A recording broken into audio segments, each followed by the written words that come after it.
I want to talk a bit about yourself and your history and, a Jordanian legacy and how immigration may have affected your life in particular, and if that helped with wanting to do this type of story, if that was kind of a little bit of the background element of, I think all three of us are immigrants in this room. So did that help in all wanting to tell this story? It did. So I was born in Amman, Jordan. I was born and raised in Amman, Jordan until I was 13. And then I came to the States. I immigrated here August of 2000. So I had a pre-9/11 view of America as an immigrant and a post-9/11 view of America as an immigrant. And then in Jordan, we got taught a lot of stuff. Now, I can't claim past 8th grade, but up to 8th grade, we got taught about World War II and the atrocities of it and all the craziness of that and the political strategists and all that stuff. But we never really talked about the Holocaust. That was never mentioned. So I come here and, in my freshman year and my sophomore year, taking AP World History, and I'm like, wait, what? What's this chapter? I had no idea about it. It's kind of sad, and I wish that we were taught some of that back then, because maybe a lot of the conflicts we have right now between Israelis and Palestinians would be seen in a different light, because Jewish people as a whole have witnessed more atrocities than any other group, in my opinion, other than African Americans coming here to the States, and puts a human touch to it that you can relate to, because those are mothers and fathers and daughters and grandparents, and we're all humans. We all have those, so we can relate to it. And I hope in the future more people see it that way, and it's not us against them kind of thing. It's more, we're all in the same boat. How did you get attached to this particular story, and who was the first person you actually met? So the way this came about, my executive producer, Jerry Ehrlich, is a second-generation Holocaust survivor. So his mom survived, one of the only person out of their entire family to survive the Holocaust, and she was in 9 different camps. So the way Jerry and I know each other is I direct commercials for him. I'm a hack. I direct commercials for a living in music videos, right? And we were on set one day. We were doing a commercial. I can't even recall what commercial we were doing, but him and I were just chit-chatting, and he's like, because I never knew he was Jewish, I thought he was Baptist, And we were talking, and he's like, yeah, I was at the Jewish Community Center in Memphis, and they want to do like a 5-minute thing for Yom HaShoah. And I'm like, wait, you're Jewish? And he's like, yeah. And he told me his story. I'm like, well, what's this 4 or 5 minutes? And he's like, well, there are like about 7-8 survivors in Memphis that we would love to just get them to talk on camera about their immigration journey here. And I was like, that's amazing. I want to do it. I'll volunteer my time. Let's find some money and let's make it into a little documentary that we can show in schools for kids. And so that's how the project turned from a 3-minute, we only had a few $1,000s to a 40-minute. We actually raised a lot more money than that, but that's what we ended up doing. What was the most interesting, or maybe not interesting, most kind of compelling story when you first got to meet the survivors that you were like, oh, wow, we can now turn this into something very important? So there's 2 parts to that. So the first part, for me personally, what was like really interesting is how much I understood what they went through coming here, not the atrocities that they witnessed. I mean, no one can speak to that unless someone that's went through them, But just the difficulty they had adjusting here, I interviewed one of them, and he said he came here with 60 cents in his pocket.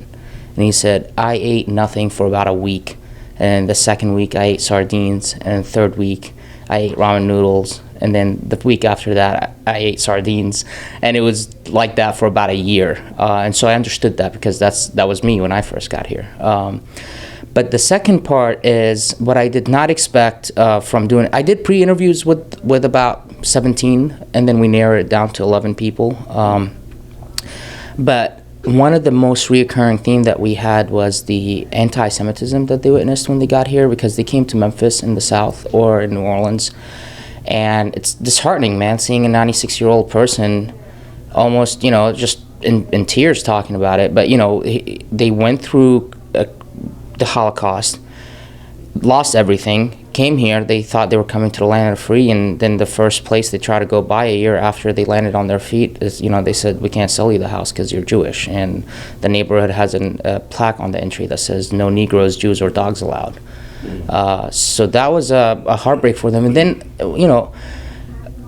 some of the fourth, fifth generation Jewish kids in American Jewish kids don't know that stuff happened. That kind of stuff doesn't really get taught in our schools here nowadays, and it's important not to lose sight of that part of the history, because then it can repeat itself, and we see it creeping up. I'm witnessing it right now. I'm seeing more swastikas that I've ever seen being spray painted in hate around the areas at least I live in. Not only that, but the whole idea of just immigrants being a negative thing for the country.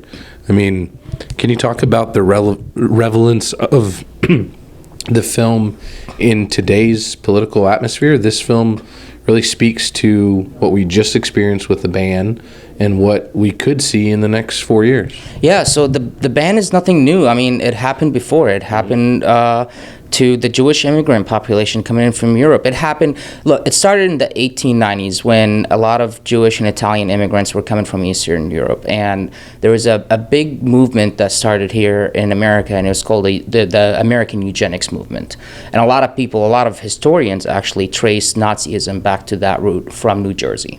But basically, the way we treated Jewish immigrants coming here up till about the 1955, when we passed the Readjustment Act to immigration policy, we were saying that, Congress was saying, those guys are Nazis, or they're Russian spies, and they're not good for this country, and they're not Christian, and we only really want Christian immigrants over here. And look what we ended up getting. We ended up getting Steven Spielberg. We ended up getting some of the most amazing people that contributed to humanities, arts, science, engineering. The unknown ones that you don't know about, like in my community, building hospitals and building centers for homeless people, refuge and shelters. I would say the immigrants from the Jewish population that came in here contributed more than any other population in the U.S. The length of time for the doc, 40 minutes, is that something that you're hoping to turn it into the educational side of things? Yeah, so we did 40 minutes on purpose because actually finishing the documentary, we spoke to Facing History in Ourselves, and it's a national organization, and one of their main thing is teaching history to kids, right? And teaching the present in the perspective of what happened in the past. So we did that on purpose so it can play in the length of a classroom and still have 10-15 minutes to do Q&As with someone or ask their teacher about something. And so, at the moment there's no plan to increase that, but 40 minutes is a good sweet time. You get the whole perspective. Not only that, but public broadcasting I would think would love this type of filming. In the process of 40 minutes is perfect with the amount of time for the lead in and then the close. Yeah, so we talked to PBS National actually about the possibility of doing that, and it just logistically didn't work out. They kind of wanted us to cut it down to about 30 minutes, and we want to do that, but in a way it also dishonors some of the survivors that we have in there, taking parts of their story out or taking them out completely. And this is really a legacy piece for them. That's why I kind of jumped on board to want to do this film. It's very important for people my generation. Hopefully one day I'll have kids, for them to know the history from the people that witnessed it. Truth, not alternative. I've got to ask then, being able to show it here in the South and bringing it home, we're not too far from some of these folks live. What does that mean to you in being able to show it here in the South? Hopefully people will see it and understand that anti-Semitism is not a good thing, even if you're fighting for your rights. And I'll tell you about that off the record between me and you, my views on that.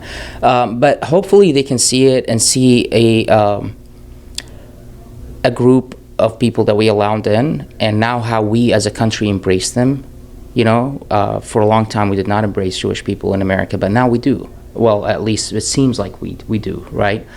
And we saw the contributions that the group of Jewish immigrants have done to America. And then hopefully that will spark a relevance to what's happening right now with the Syrian refugee crisis and any future refugee crisis. You know, people seeking refuge are usually not people that want to destroy a new place, and they're seeking refuge because the happiness and the normalcy that they had got destroyed. And it's just heartbreaking to see people not being able to start a new life somewhere else.